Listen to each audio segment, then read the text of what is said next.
All right, I am live. And okay, going live here. Hey guys, how are you? Okay, I'm live in both places. All right, excellent. We're live. Welcome, everybody. Okay. So, welcome everyone to this week's live. I encourage you to make comments, ask questions. I will be looking at them as much as I can during this recording, during this live, and then of course in the recording. So um, I'm excited for you to get involved, and we can have some sort of back and forth, if you will, because this is a really important topic. It's about making change in your life. And, you know, we've all done it. We've all made changes in our lives. Sometimes we struggle making change. And one of the things that I wanted to talk about this week is the idea that sometimes people have is that they only can make changes during certain times of the year. That was what my weekly email was about.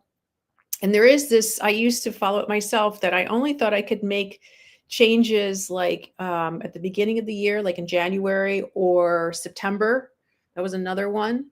Or maybe on my birthday, or if there was a crisis in my life. So it was like I kind of really put myself into a category where change was only contingent upon certain things. And I want you to know that it really can happen at any time. And I'm going to go through steps that are really going to help you make those changes. But I just want you to know that it is a myth that you only can make change, you know, if it's a New Year's resolution or certain times of the year. All right. So, are you thinking of making a change? That's the question I have for you. There's always an opportunity to do that. And I'm going to go over 3 separate steps to help you make changes successfully, things that have really helped me a lot and helped my clients. So, okay, let me just check if there's any questions before we start. Okay. And be sure, you know, if you're interested in making if you're interested in making change, just put yes, change in the comment section. Okay. So the first step or the first question I have for you is, what do you really want to change? This is, you know, a lot of people start the change process just going, something needs to change, but they're not very specific, right? So I want you to really think specifically about what you really want to change. It's important because if you're very vague, you're going to have very vague changes. You're not going to be targeted in your change. You're not going to be aware of things that maybe if you were very, very specific, you'd be more aware of. It just makes it easier when you know something specific. And also, when you're specific, you can measure it. You can see when the change happens. So sometimes I ask, you know, at the beginning of workshops, like, what brought you here? What do you want to get out of this? And how will you know you got what you came for? That's all about change. What do you want to change, improve, get rid of, release, add to your life, get specific. It really helps you to figure out when the change has happened. Okay, and what's working, what's not working. The next question I have for you is, how do you want it to change? Once again, get specific, meaning, do you want to improve something? Is it a way of showing up for life? Is it a mindset? Is it a behavior that you want to change? Is that part of the change? Is it the way you talk to yourself, you know, with the mind chatter in your brain? Is it a physical change? Like, do you want to have more muscle in your arms, or do you want a healthier heart? You know, what are the specifics to those things? And then the other one that I think is super important is, why do you want to make a change? Most people don't ask why. They just say, I want the change. but they don't ask why. And the reason why this is so important to ask why is because this is not just what you want as the result, but how you want to feel. Is this going to be what motivates you when things go down that are not working out? Because when we make change, there's almost always wrinkles. There's almost always obstacles. And if you don't know why you're doing what you're doing, you don't have the energy and the motivation and the foundation to help you go forward. Your big why, like in business, your big why is, what are you doing all this for? If you don't know that, you're probably going to quit. So know why you're doing something and make it a positive thing. I know sometimes people use negative whys, like I'm sick of feeling terrible, or because I'm afraid to fail. Sometimes I can start something, but in general, if you make it on a negative thing, you're going to be fear driven, and then that depletes you. So you want it to be positive. It could be, I want to live a high quality life so I can run around with my grandchildren, right? I want to be around for my next anniversary. I want to have more friends and have fun with them. I want to have a better relationship with my kids. Stuff like that. So make it positive as much as you can. The other thing is about mindset. What's your mindset around this? Is it, I want this thing, and my big reason why, maybe it's more friends. I want more friends because I want more of a social life, but my mindset is it's not possible. Or there aren't any good people out there. That is going to make it really hard for you to make that lasting change. So sometimes mindset work is so important. I know it's important in business. I have a mindset mentor coach for my business, but I also have mindset mentors and coaches in my personal life. And it's because it's so easy to fall into a mindset that does not support what you want. Do you think it's possible, for instance? Is it, I want a new relationship, but there are no good blank out there. There are no good women. There are no good men. There are no good, whatever. So you just have to be really aware of what beliefs you have about whether it's possible, whether you think it's available, whether you think it even exists for you. Another great question to ask yourself is, how would you feel once you make the change? How would you feel? So that taps into your big reason why. So for instance, if you want to make a change around your social life and you want to make more friends, think about how you would feel if you had more friends. Okay, well, I'd feel more relaxed, and I'd feel supported, and I'd feel happy and calm and satisfied.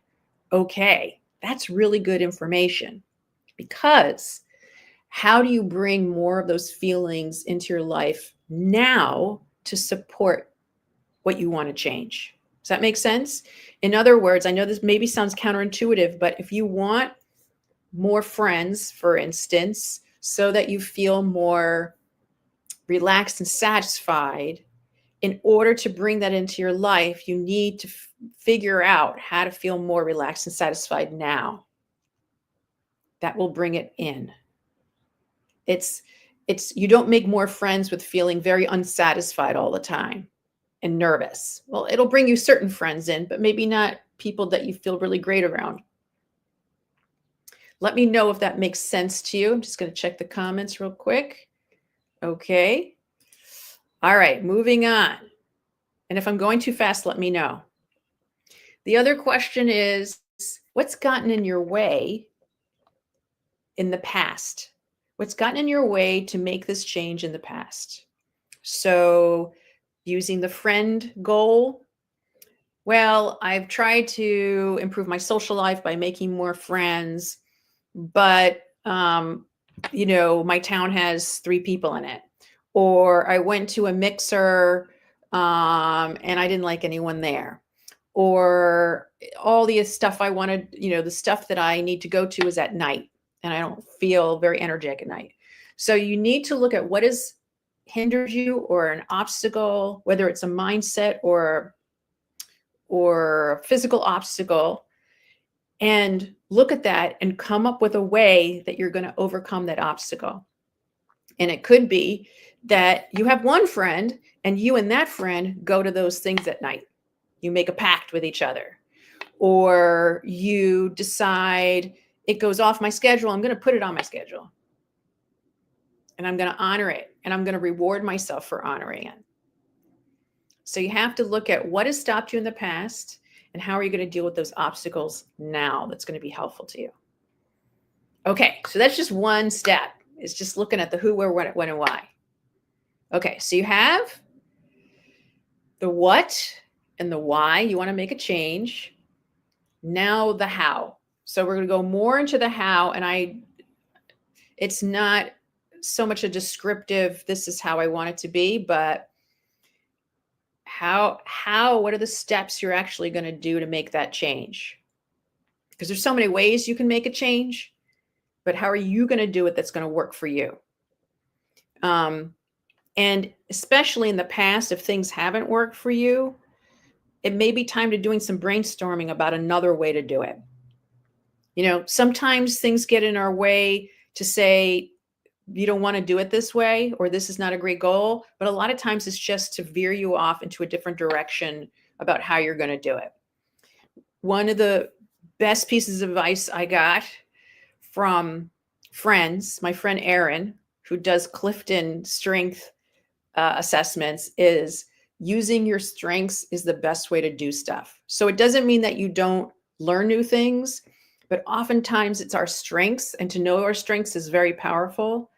When we use our strengths in something, so much more easy, there's more energy there, and it's a lot more fun. So for instance, if you want to make more friends and you're not particularly extroverted, maybe you figure out a way to meet people who are fellow introverts, or you do it through another way, or you find a coach that works with introverts so that you can use that part of your personality to draw people in. I know I love introvert friends, particularly, just as an example, because I'm an extrovert and I don't want to be competing with anyone else. I like the introverts, and they give me another view on life. I'm surrounded by introverts in my life. So how are you going to do it? The other aspect of how is, do you need support? Do you need a community? Do you need guidance? What are your resources for this? And there's no stupid answers here. So you want to brain dump. What and who are your resources for this? It could be a friend, a neighbor, a counselor, a therapist. Maybe you need a funder to do what you want to do. Maybe you need to network. Maybe you need to collaborate with somebody and be on a team. So maybe it's a Facebook community that you need to be a part of. Whatever it is, just start dumping ideas down. Ask a friend, how do I do this? What are some good ways for me to do it?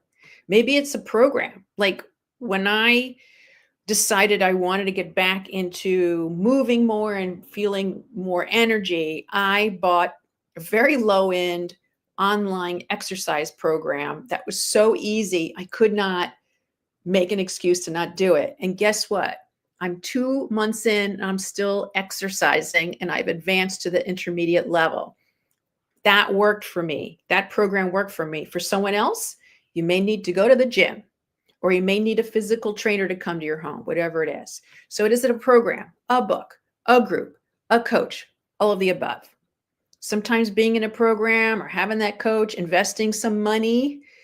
I know we don't like always investing money in ourselves, but that's one of the best ways to invest your money, because it forces you to do stuff. I know if I'm paying for something, especially a certain level, I am much more motivated to do it.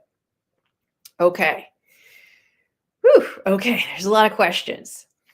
The next question I have in this second step of the hows is, how will you stay the course as the inevitable wrinkles show up? So this is another version of what stopped you in the past, and how are you going to remedy that?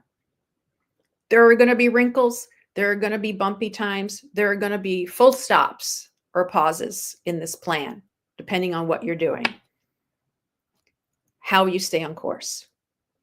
And it could be because I have a mindset coach and she reminds me that this is just a temporary thing and it's not the end of the world. And here are some solutions. How are you going to do it? How are you going to do it? And how are you going to remember your big why when you start to regress into old ways?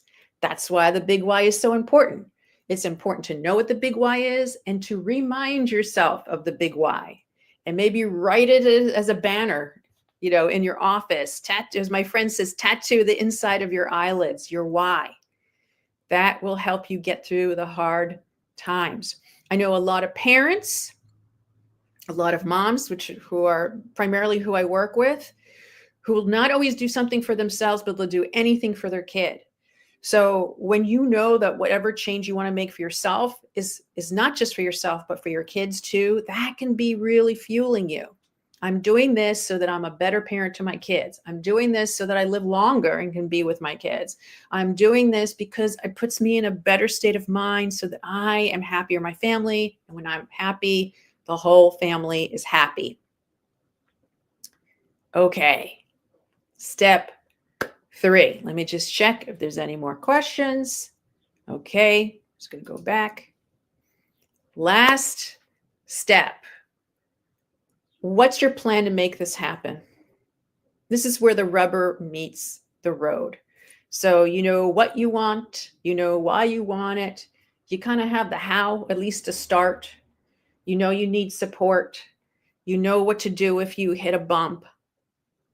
You know how to tap into that why when you start to regress. So what's your plan? This is where you take all your brain dump stuff and you start writing out, in the next 24 hours, I'm going to. In the next week, I'm going to. In the next month, I'm going to. Bank, bank, bank. Okay? In some ways, this is the hardest part because you're making a commitment to actually making the change. And that's where a lot of people fall short, myself included. I've definitely made good plans and then things didn't happen. So what's your plan to make this happen? For me, I know that if it's not in my schedule, it probably won't happen. It will leave my mind. I will completely forget about it. I will use it as an excuse to ignore it or avoid it because it's uncomfortable or it feels hard or I have to face something about myself that I really don't want to face. So I put it in my schedule. A lot of the things that I want to change in my life are really about habits. So I have a physical schedule and I have an electronic one. In the physical one, I write down my appointments and then I write down my habits that I'm working on, whether it's doing subconscious audio tracks, whether it's a workout, whether it's taking a walk, whether it's, what's another one I do? Making sure that I move enough, whether it's not eating or eating something that I'm trying to take either a break from or bring into my life, like greens, try to eat more greens. Maybe it's call this particular person, be more proactive in my business. Send a text to a friend to say, hey, I care about you. Make sure you make that phone call. Put it in your schedule. Look at your schedule. And then execute the schedule. And in the beginning, you may want to say, I said I was going to do it at 9 a.m. If you need a specific time, put it at a specific time and then do it at that time. I'm telling you, there's so much freedom, reward, amazing things that happen when you actually do what you say you're going to do. When you don't do what you say you're going to do within reason, I'm not saying hold the bar so high that you can't possibly get it all done. But when you don't do that, you send a message to yourself that you're not important. It's not a happy message to you. And then you send a message to yourself that you're not particularly reliable, that is sort of 50-50. So set up your schedule so it is very doable and then do it and check it off. There's a huge dopamine hit that happens in my brain when I check things off. I love checking them off. Sometimes I put things in there knowing I'm going to check them off just to do that. Okay, schedule it in your day. And then I would say, celebrate when you do it. One of the biggest things that people forget when they're changing a habit, they're trying to do something new, is that they forget to reward themselves. They forget to bring attention to, they forget to celebrate when they actually do what they said they were going to do, when they hit a goal, when they do the habit, when they refrain from the yelling, whatever it is, when they make a new friend. They go, okay, what's next? Instead of, I did it. That's great. Gold star, happy dance. So come up with some form of celebration that's meaningful to you, some way to bring attention that you actually did it.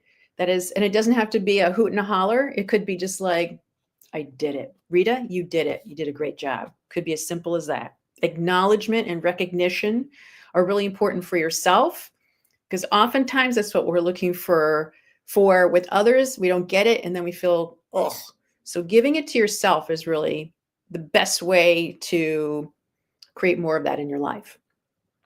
Okay, next question. Besides scheduling and celebrating, do you need to start research?